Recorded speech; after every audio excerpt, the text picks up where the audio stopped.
Hello everyone, thanks for tuning in to today's third and final video. We're going to have a look at the weather for the next 10 to 14 days for today's third video. So day 10 is going to take us to around the 28th of May. We'll be able to extend out beyond that the extended GFS and ECM ensembles. Maybe runs around a couple of weeks. Have a look at CFSV2 at the end of the video for the next 4 weeks. I shall get on that for you very shortly. Actually, we're going to extend out beyond that as well. Beyond 4 weeks, we'll have a look at UK Met seasonal model. So that'll be right at the very end. Before we get on with all of that though, just to say that the first video released today was our 7 AM forecast upload. So have a look at that if you'd like to do that. And also the EC 30-day look ahead, it's actually a 6 weeks forecast, but it's like 30-day look ahead as well, has been released also today. So check out those two if you would like to do that. Thank you so much, everybody. Hope you're having a lovely Tuesday. Right, let's get on with the video then. So we're going to start off by having a look at GFS upper air temperature and precipitation ensembles for the next couple of weeks. So the red line is the 30-year upper air temperature average. Look at Bristol today. So red line is 30-year upper air temperature average for Bristol. We're a bit cooler than average at the moment. We're going to be staying generally cooler than average for the next week or so. Below average temperatures coming up. Another little plunging temperature taking place there around the 23rd to 24th of May. Looking quite cold. There is a bit of a recovery in the temperature taking place as we get through into the very end of May and the beginning of June. So you can see the ensemble mean, which is the white line, is just there. For example, early next week, significantly below the long-term 30-year average. But by the beginning of June, the ensemble mean has returned back to average. That masks quite a bit of scatter though. We do have several ensemble members that are becoming really quite warm, bringing the upper air temperatures up to plus 10 at 850 HPA, but we have quite a few that are quite cold actually. These ones down here keeping things pretty chilly. I think overall the GFS ensembles are moving towards a warmer type setup for early May, but it's a slow old for early June, I should say. It's a slow old process. It's not going to be immediate, but we may, by the time we get through to the very end of the month, we may see some higher pressure and some warmer conditions emerging. Precipitation-wise, going to be lots of precipitation over the next few days. Regular bouts of rain and showers. Very end of May into the start of June, possibly showing a little bit of a drying trend then, although not completely dry. So several of those ensemble members are keeping things unsettled. So it's all to be revealed, really. It's still a little bit of a mysterious period, I think, as we come into the end of May and the start of June. Certainly the model output wants to build in higher pressure. We need to wait and see, I think, how successful that is and how long it lasts. But the trend is there towards some sort of high pressure for the beginning of June. Temperature anomalies from the 18th to 26th of May are going to be below average. A cold average week coming up, not just the UK, but through most parts of Europe, actually. Precipitation anomalies from the 18th to the 26th of May. Wetter than average for central and northern areas, near normal rainfall down in the south. Latest wind flow map from earthnullschool.net shows that we are sat under a trough of low pressure today, so the weather remains unsettled. There is more low pressure out in the Atlantic as well. Particularly notable is this area just here, which will become a spell of very wet and windy weather, I think, as we get through into Thursday and Friday. Right, let's put webcam back up. So this is how the UK Met, talking about the end of the week, this is how the UK Met is looking. Hello, I'm back. Is looking for Friday, midnight on Friday. Dartboard over the top of the country. Very wet and windy with that area of low pressure. Sort of tunnel, doesn't it? So yeah, really wet and windy on Friday. Low pressure clears off into the North Sea. Going into Saturday with poor wind into the north. Back into northerly winds, so therefore pretty cold and also showery as well. The winds back into the west for Sunday, but only ahead of this next area of low pressure, and that rolls in sunny into Monday, up bring a further band of wet and windy weather late in the weekend and into the beginning of next week. So all very unsettled up to 144 hours with UK Met today. That's as far as we get to, of course. Right, this our GFS midnight run is looking again that area of low pressure, dartboard low over top of the country will bring lots of wet and windy weather with that low moves into the North Sea into the beginning of the weekend, turning the wind into the north, becoming colder over the weekend and very showery as well. More low pressure downstream in the Atlantic as we get into Sunday and Monday. That will bring further bands of rain in from off the Atlantic. We'll lose the northerly, so temperature will tick up a little bit, but it will be cool and unsettled and showery into the early part of next week. That low pressure then moves into Scandinavia by the middle of next week with a ridge, mid-Atlantic ridge, pushing up towards Iceland, turns wind back into the north. But this is the start, potentially, of things settling down a little bit for the very end of March. This is Thursday next week, 27th of May, heading up towards day 10. This area of high pressure is developing to our west and beginning to move in towards the UK. Obviously, it's a slow old process. Most of next week is actually still quite unsettled. But by the time we get through to the end of next week, this is day 10, Friday 28th of May. We've got high pressure, more or less over top of the country. Although around this height, we're still bringing in a bit of a northeasterly into our southern east areas that might produce showers. Quite a lot of cloud and relatively cool temperatures with this high pressure as it starts off as a mid-Atlantic ridge.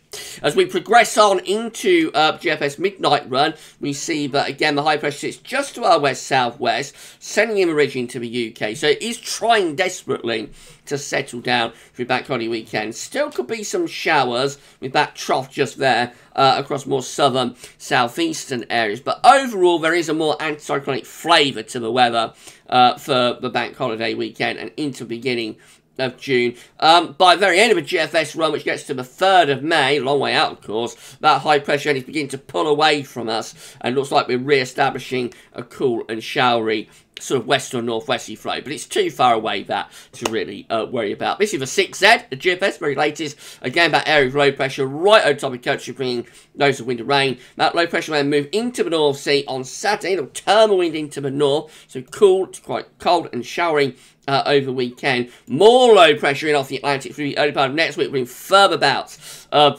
wind and rain once again. And then by the middle of next week, we begin to get this ridge developing out to our west. The wind is in from north, so it's a cold ridge or a cool ridge initially, definitely, but it will start to dry things out. So the trend through next week is turning drier, but probably quite cool, at least for the middle part of the week. By the time you get through to day 10, though, which is Saturday the 28th of May, that high pressure at 1,035 millibars, big area of high pressure, is centred right over top of the country. And now the northerly, but was associated with the initial stages of the high pressure, that's being shoved off into northern and eastern parts of Europe. So under this high pressure, we should start to draw up something a little bit warmer in terms of the air mass by day 10. Just going to bring the wind up from like France and that sort of areas. So very gradually, and it's a slower process, by the end of next week, we're under high pressure, we turn dry, definitely, and temperatures should be starting to stage a little bit of a recovery. And then we keep that high pressure dominating then right the way through to the beginning of June. So high pressure sitting over and slightly to the north of the country, bringing in the wind from the east. That should be a relatively warm wind direction, I think. So, you know, near normal temperatures probably, or maybe a little bit above average by day. Could be a bit chilly by night, but lots of dry weather, plenty of sunshine. And that high pressure keeps things settled right way up to the very end of GFS 6Z, which is to the 3rd of June. So high and dry into June with the GFS 6Z. And that will feel much more summery. Even if it's not particularly, it won't be particularly hot. It's not going to be lifting temperatures into the 80s Fahrenheit or anything like that. But it should feel much more summery with much more away of sunshine, light winds, temperatures into the upper teens or low 20s Celsius. I think that will feel much more like it if you've been waiting for some warmer, drier, sunnier weather. This hour GEM is looking again. Low pressure is right over top of the country dartboard on Friday, wet and windy. Low pressure clears off to Denmark on Saturday. Turns wind back into the north. Cool to quite cold and showery. More low pressure rolls in through the early part of next week, bringing further bouts of wind and rain as well. With the GEM, have not got any further than 144 hours, but I can do it via the browser. So that's how it looks as we get to a week out, which is to Tuesday, 25th May. Again, wind is in from the north, so cool, showery through the early part of next week. Not great. Let's go to 192 hours. Then we begin to see a little bit of a ridge starting to come in from off the Atlantic. Still quite cool, and for northern areas anyway, quite showery. At that point, let's go a little bit further on, 216 hours. There we go. High pressure strengthening over into the south coast. Now, this is a warm ridge right from the start of it, actually. So this is bringing up the air from the southwest. Could be quite cloudy and showery for northern areas, but for England and Wales, that should be mostly dry, sunny, and I would have thought quite warm with that. That's a warmer ridge than the GFS is showing. And at day 10, that high pressure is just dominating the weather. And as I say, it is a warmer ridge than the GFS ridge. So that could just about get the temperature, you know, into at least the low 20s, possibly even mid-20s Celsius for more southern areas. I think the GEM is really quite warm by the time you get through to day 10. And then we've got the ECM looking like this. So again, very wet and windy, dartboard low on Friday. That low pressure clears off into the North Sea on Saturday. Winds in from the north, cold and showery, and then more low pressure sunny to Monday, brings further bands of wet weather into the early part of next week. Then that low clears to Scandinavia. We get this mid-Atlantic ridge developing, winds going to the north, so it begins to start settling down through the middle part of next week. Again, it's a cool ridge because of the origins of the air as the ridge is developing. We have a northerly flow initially, and that high pressure then topbles into the country by day 10. So that is turning things a lot drier as well by day 10, 28th of May, with that area of high pressure. Again, that's quite a coolish ridge. Excuse me, quite a coolish ridge though. Similar to how the GFS starts it off. So the GEM has a warm ridge, the other two have a cool ridge, but you know, if that high pressure eventually progresses over to the east of the country, it could eventually turn into a warm ridge. The main thing with this is that it is going to be settling down, I think, as we come to the end of May, or becoming more settled than it has been. Anyway, but how long that lasts, you know, that remains to be seen and to be revealed. This is the precipitation type forecast based on that ECM run from spreadshow.com. Lots of showers today. Some thunderstorms again, hail, thunder mixed in. Into tonight, there's going to be a longer spell of rain, potentially affecting more southern counties. And then we've got more showers this time in the east tomorrow. Some of those could be heavy and thundery, a little bit drier though out in the west. And then we're into that wet and windy stuff for Thursday and Friday, so lots of wind and rain to come at the end of the week. That carries on into the weekend as well, and further bouts of rain pushing through the early part of next week too. And then we move up towards the middle and second half of next week. You have that drying trend as a high pressure pushes in from the Atlantic. The showers generally becoming lighter and more restricted to eastern areas, and so by the time you get through day 10, it should be mostly dry. Right at that point, we'll turn off the webcam then. There we go. Right. Excuse me again. So these are the options on the table in the ECM Ensemble today for day 10, which get us to the 28th of May via the Icelandic Met Office. 14 members of the ECM Ensembles will have high pressure to our west and northwest. Low pressure will be to our east. Winds will be in from the west, from a northwesterly to slightly northerly direction. That does include the operation run. It is settling down, but it's pretty cool at day 10. 11 have high pressure over into our south, southwest, and also to our north. So that's just developing high pressure. It should be a rather warmer type option. I think that could be similar to what the GEM is showing, as is this one, 11, again with high pressure pretty much over top of the country. Should be mainly dry, and I think that's a little bit warmer with that ridge too. 9 have high pressure centred just to our west, but also extending up towards Scandinavia. That's going to be much drier, but we'll have a wind in from like a northeasterly direction potentially, so that could be a little bit cool. And then 6 will have high pressure centred over top of the country. terms of the feel with this high pressure, the devil is in the detail of where the high pressure originates from and where it sits. But clearly we can see that there is a trend there now, and a very clear one, actually a strong trend, to develop high pressure by day 10. By the end of May, we should have an area of high pressure somewhere in our vicinity of Europe and the North Atlantic. How long that lasts remains to be seen. In 2 weeks' time, these are the options that we've got. This gets us to the 2nd of June. So 21 members of the ECM ensemble is looking rather bizarre. And with neither high pressure or low pressure dominating the weather. So quite what's going on there with that option, I'm not sure. Probably like a weakening of the ridge. But I think we probably still do have a ridge just about hang on. 16 have a much stronger area of high pressure up here. Around Scandinavia, they'll be bringing in easy winds, should be mainly dry. And then 14 showing a high pressure beginning to recede to our southwest, probably, to our south-southwest, probably, a similar fashion to what the GFS Midnight Run does, with low pressure developing around Iceland and Greenland. So already trying to re-establish a more unsettled and cooler westerly flow. So I think we are going to get some high pressure as we get through to the end of May and the start of June. How long it lasts, where we go with it, that is all up for grabs. CFSV2 looks like this. These are 500 millibar heights broken down into weekly periods. The first week period takes from the 18th to 24th of May. The coming week is very unsettled with low pressure in off the Atlantic into Western Europe. Strong westerly flow as well. Going to be cool and unsettled in the week ahead.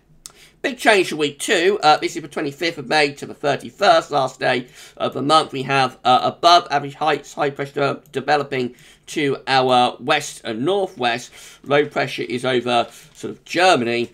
Winds in from like a northeasterly direction, so quite cool, but obviously high pressure is beginning to get an ascendancy on the weather. It's starting to take over the weather pattern, so turning drier with that, but it's going to be quite cool if that comes off. Week 3, again, looks quite strange. This is the 1st through to the 7th of June. So we have a trough of low pressure off the coast of Portugal. We have high pressure up towards Newfoundland, so that's kind of like hinting at a mid-Atlantic ridge again, and more northern blocking. So, I mean, we could start to see, like, those two ridges getting together with one another, forming another block around here with low pressure there. It could actually turn quite cool and wet. So quite what's going on with that one, I'm not sure. And then we go through to week 4, which will be the 8th through to the 14th of June. And we'll have high pressure just to our west-northwest, so a little bit more settled. But again, not particularly warm around that ridge. Wind comes in from a northeasterly direction. We have got more anticyclonic signals here for June, clearly the first half of June anyway. But again, the question mark is over temperature, I think. Will turn drier after this deluge that we've had during May. But the temperatures might be a little bit of a struggle. Right, I thought I'd just have a look at this before we go. So, this is the latest seasonal update from UK Met Office in terms of their seasonal model, GWV 5. This is what the mean sea level pressure anomaly is looking like for summer 2021. This is for the tri-month period, June, July, August. We don't usually show you much, seasonal data in our 10 to 14 days, but I thought why not include it today. So this is showing sort of low pressure around Greenland and Iceland, but probably quite a bit of high pressure around northern and western Europe actually. So it could be relatively settled with that. Maybe not a bad summer, probably quite a coolish summer. There's no suggestion that we would bring anything particularly hot in most of the time. With that, but it could be quite pleasant anyway. Mean sea level pressure for months 3 to 5, which is going to be July, August, September, into late summer, shows high pressure probably strengthening, but to our northwest. So around that, we probably set up the jet stream on the northwest, southeast, alive. A lot of low pressure across Europe as well, by the way. So later on in the summer, it could actually start to turn cooler and more unsettled, I would have thought, as we sort of bring in like a northwesterly, northerly flow with that high pressure away to our northwest. So maybe it hints at like being a little bit drier and warmer earlier in the summer, and then there's a bit of a progression perhaps towards high pressure way to our northwest, which would be cooler, and perhaps a bit more unsettled later in the summer. And then this, as far as we get to, this is August, September, October, so going into the autumn. Hints of northern blocking coming back around Greenland and Iceland. Low pressure over Scandinavia probably brings the wind in. Let's do that again. So high pressure around Greenland and Iceland, hints of northern blocking going back. Trough low pressure over Scandinavia. That probably brings the wind in more from the north. So as we go into the late summer and then on into the autumn, possibly the suggestion that things begin to get colder, I would have thought there, from the UK Met seasonal model, and a re-emergence of blocking. Probably not overly wet, but could be a bit changeable. But the main thing I would have thought is like a drop in temperature as we're moving into the autumn. Something but could be quite cold actually, especially if that high pressure was to go any further north. So high pressure was to push up towards into Greenland, and that could really start to pull down quite a cold northerly wind. Right, so that's it. I thought I'd just have a very quick look at that and do something a bit different today. Right, so that's it. If you enjoyed the video, please smash the like button. Make sure you subscribe to our channel. You'll be able to see future weather content. If you do that, tell friends, family, everybody else who subscribe, and drop a comment. Let us know what you think. Thank you so much, everyone, for doing this for GavsWeatherVids. It's amazing. Absolutely incredible. We're on our way to 11.1k subscribers. I think we've only got to put on like another 40 to get to 11,100 subscribers. So absolutely incredible. Thank you so much, everyone, for all of the support. Right, that's it for today's videos then. We'll be back tomorrow with the USA forecast. And we have a look at the JMA seasonal model tomorrow as well. Or that might be Thursday. Yeah, I've been tomorrow on Thursday. Have a 10 to 14 day. I'm going to have a bank holiday update penciled in for you tomorrow as well. So a lot going on. Keep checking back. Enjoy the rest of your Tuesday, though. And for this one, that's all for now. And thanks for watching.